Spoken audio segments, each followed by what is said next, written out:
बिस्मिल्लाहिर्रहमानिर्रहीम नाज़रीन, कल से सोशल मीडिया पर एक तस्वीर वायरल हो रही है और ये बताया जा रहा है कि इस खातून ने तौहीन कुरान की है, जिसकी वजह से वहाँ के लोगों ने इन्हें अपने घेरे में रखा और इन्हें मारने की भी कोशिश की, जिसकी वजह से पुलिस जाए मौका पर पहुंच गई और इस खातून को रिस्क्यू किया।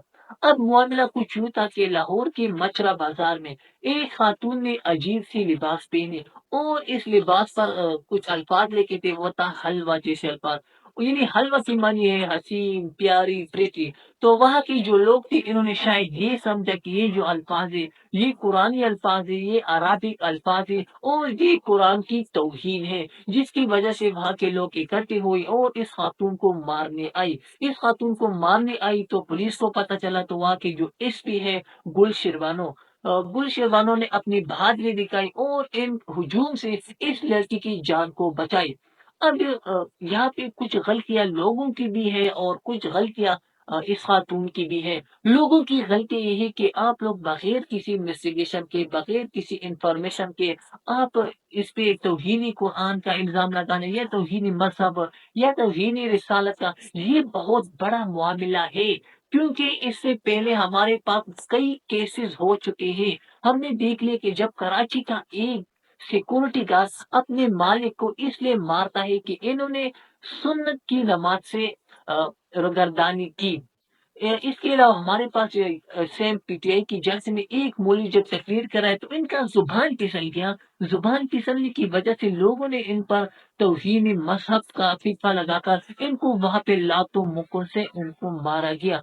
इसके अलावा हमारे पास बहुत सी केसेस है जब ये श्रीलंकन का जो मैनेजर था बैंक का, इस पर तौहीन मजहब का इल्जाम लगाकर इनको जलाया गया। बहुत से फिक्रे हैं जो लोगों पर लगाई जाती किसी पॉलिटिकल पर्पस के लिए, किसी रिवेंज पर्पस के लिए लोगों पर ये पीटी लगाई जाती है। आप एक ऐसी मुआशरे में रहते हैं जहाँ पे लोगों का आइडिया ये हो कि मन सब नबियन फक्तुलू। आप एक ऐसी मुआशरे में रहते हैं जहाँ पे लोगों का आइडिया ये है कि गुस्ताखी रसूल की एक सजा सर तन से जुदा, सर तन से जुदा। और फिर यही बातें पॉलिटिकल अचीवमेंट के लिए इस्तेमाल होती है, यही बातें किसी रिवेंज अचीवमेंट के लिए इस्तेमाल होती है, ना कि रिलीजियस अचीवमेंट के लिए।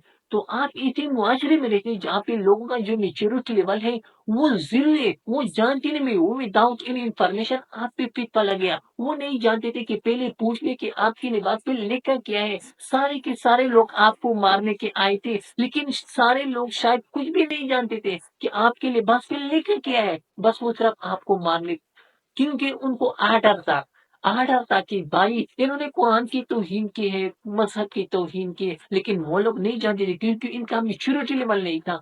अब मैं आपको यानी लोगों को भी ये देखना चाहिए कि दुनिया में 200 प्लस जुबानें हैं। अगर आप वो अल्फाज लिख ली, अराबिक अल्फाज निकलने की क्या जरूरत है? अगर दूसरी तरफ सोचे, ये अराबिक कैलिग्राफी है, अराबिक कैलिग्राफी, और ये अराबिक कैलिग्राफी सऊदी अरब में आम है। हर कोई इसको पहनते हैं, लेकिन पाकिस्तान में शायद फर्स्ट टाइम होगा। लोगों की मेच्योरिटी तो ये नहीं है कि वो जान ले कि इस पे लिखे क्या है। ये अरबी कैलिग्राफी है, सऊदी अरब में आम है, हर कोई इसको पहनती है, लेकिन पाकिस्तान में शायद ये इंसिडेंट पहले बार हुआ, इसलिए लोगों को पता ही नहीं था कि हो क्या रहा है। तो इसलिए लोगों को ये कहना चाहिए कि पहले आप तफ्तीश करें, इंफॉर्मेशन हासिल करें, सर्च करें कि क्या ये बात तौहीन मजहब की ज़िम्मे में आती है, तौहीन कुरान की ज़िम्मे में आती है या नहीं। और लोगों को बहुत एहतियात करना चाहिए कि आप एक लिमिटेड मुआशरे में रहे जहाँ के लोगों की ज़हन लिमिटेड है। इस तरह काम नहीं करना चाहिए जो लोगों की आपके लिए कोई मुसीबत बन जाए, या दूसरी तरफ आप किसी पॉलिटिकल अचीवमेंट या किसी रिवेंज अचीवमेंट का हिस्सा बने, तो बहुत ख्याल करना चाहिए। उम्मीद करता हूँ आप लोग मेरी बात समझ चुके होंगे।